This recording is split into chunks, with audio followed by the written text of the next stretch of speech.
सध्या पावसाळा पण चालू झालेला आहे आणि मुलांच्या स्कूल पण चालू झालेल्या आहेत. रोज काय भाजीला बनवायचा हा मोठा प्रश्न पडतो. पण आज आपण एक वाटण बनवणार आहोत. त्यापासून सुक्या रस्सा भाज्या बनवायला खूप सोप्या जातात. सर्वात महत्त्वाचं हे वाटण 15 दिवस स्टोअर करू शकतात. त्या वाटणपासून कोणकोणत्या भाज्या बनवता येतील हे मी व्हिडिओमध्ये शेवटी सांगितलेलंच आहे. आणि या वाटणाचा वापर करून आज मी तुम्हाला झणझणीत शेवगाचा रस्सा भाजी कशी बनवायची तेही दाखवणार आहे. चला मग रेसिपीला सुरुवात करूया.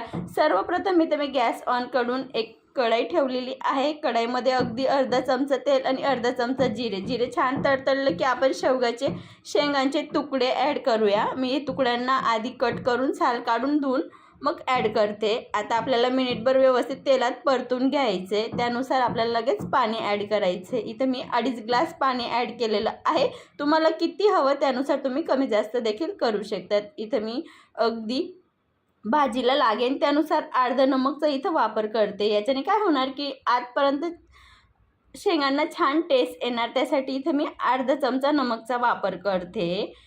आपले जोपर्यंत शेंगा शिजताय तोपर्यंत दुसरी साईडला आपण वाटण तयार करून घेऊया. मी सुरुवातीलाच सांगितलंय की हे वाटण अगदी तुम्ही 15 दिवस स्टोअर करू शकतात. 3 चमचा इथं मी पांढरे तीळ घेतलेले आहे आणि 2 चमचा इथं मी धणे घेतलेले आहेत.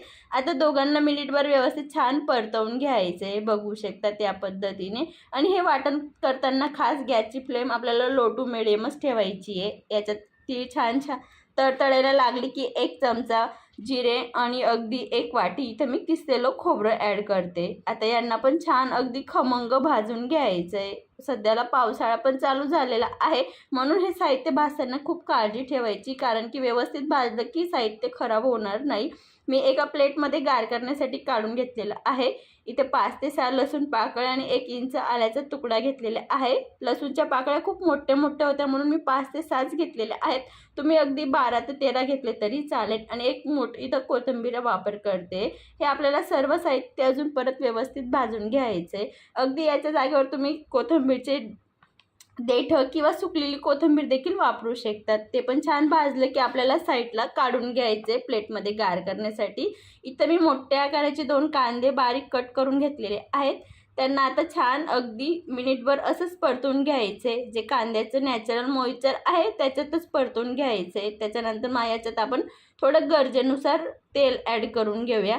तेल ॲड करून परत आपल्याला व्यवस्थित भाजून घ्यायचे. अगदी कांदेचा कलर चेंज होतो तोपर्यंत भाजून घ्यायचे. बघू शकता त्या पद्धतीने कलर चेंज झाला की आपल्याला कांद्यांना पण एका प्लेटमध्ये गार करण्यासाठी काढून घ्यायचे. आता एका मिक्सरच्या भांड्यामध्ये जे आपण सुरुवातीला जे कोरडे तीळ, खोबरं, जिरे भाजले होते ते सुरुवातीला मिक्सरला बारीक करून घ्यायचे. मग नंतर त्याच्यात कांदा, खोबरं, आलं आणि कोथिंबीर ॲड करून अगदी न पाण्याचा वापर करता मिक्सरला बारीक करून घ्यायचे. जर तुम्हाला पाण्याची गरज पडत असेल तर अगदी पोहे खायच्या चमच्याने 2 चमचा पाणी ॲड केलं तरी चालेल, किंवा याच्या जागेवर तुम्ही तेलाचा वापर करू शकता. तेल वापर केल्याने अगदी वाटण जास्त दिवस खराब वगैरे होत नाही. हे हवाबंद काचेच्या डब्यामध्ये तुम्ही 15 दिवस फ्रीजला आरामात स्टोअर करू शकतात. आता या वाटणाचा वापर करून आपण शेवगाची रस्सा भाजी बनवूया. इथं मी एक कुकर ठेवलेला आहे. कुकरमध्ये इथं मी 2.5 चमचा तेल घेतलेलं आहे. त्याच्यात अगदी चिमूटभर हिंग ॲड करते. एक बारीक कट केलेला कांदा ॲड करते. आता कांद्याला छान अगदी गोल्डन कलर येतो तोपर्यंत परतवून घ्यायचे. बघू शकता त्या पद्धतीने गोल्डन कलर आला की आता आपण जे वाटण बनवलं होतं ते वाटण ॲड करून घेऊया. मी तर रस्सा भाजी बनवते त्यासाठी 2 चमचा ॲड करते. अगदी तुम्ही सुकी भाजी बनवत असाल तर 1च चमचा वापर केला तरी चालेल. आता आपल्याला वाटणला छान परतवून घ्यायचे. हे वाटण खूप लवकर परतलं जातं, कारण की आपण जे वाटणामध्ये साहित्य वापरलेलं आहे ते सुरुवातीला छान भाजून घेतलेलं आहे म्हणून याला तेलामध्ये परतायला फारसा टाईम लागत नाही. इथं मी 1 चमचा काश्मीरी लाल तिखट, 1 चमचा मी घरगुती लाल तिखट, धना जिरा पावडर, पाव चमचा हळद आणि अगदी पाव चमचापेक्षा गरम मसाला ॲड केलेला आहे. मसाले तेलामध्ये छान परतून घेतलेले आहेत. त्याच्यानंतर जे आपण शेंगा शिजायला लावल्या होत्या ते पण छान शिजलेल्या आहेत. आता त्याच्यामधलं मी इथं थोडंसं पाणी ॲड केलेलं आहे. पाणी ॲड करून मसाल्यांना छान शिजू दिलेलं आहे पाण्यामध्ये. इथं अजून चवीनुसार नमक. इथं नमकची खास काळजी ठेवायची. आपण शेंग शिजताना पण नमकचा वापर केलेला आहे, त्यासाठी इथं व्यवस्थितच नमक वापरायचे अगदी काळजीपूर्वक. आता जे आपल्या शेंगांचं पाणी आणि शेंगा दोघं ॲड करून घ्यायचे आहेत. बघू शकता त्या पद्धतीने. आता परत आपल्याला व्यवस्थित मिक्स करून घ्यायचं आहे. बघू शकतात मी सुरुवातीपासून तर शेवटपर्यंत या भाजीमध्ये मी 3 ग्लास पाण्याचा वापर केलेला आहे.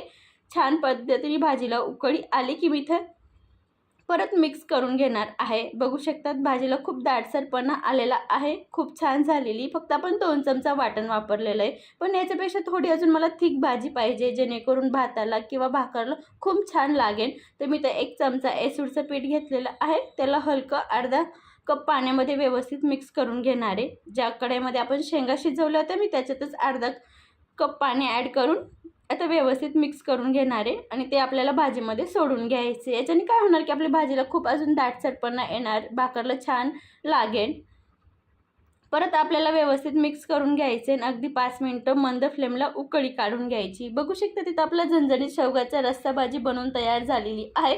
खूप सोपी आहे. हे वाटण जर तुम्ही बनवून ठेवलं तर अगदी कोणती भाजी आरामात 10 मिनिटात होते. कडधान्य असो किंवा हिरव्या पालेभाज्या असो किंवा वांगे बटाटे असो, कोणतीही भाजी बनवता येते. बघू शकतात आपली चमचमीत रस्सा भाजी बनवून तयार झालेली आहे. मी तुम्हाला सर्व पण करून दाखवते.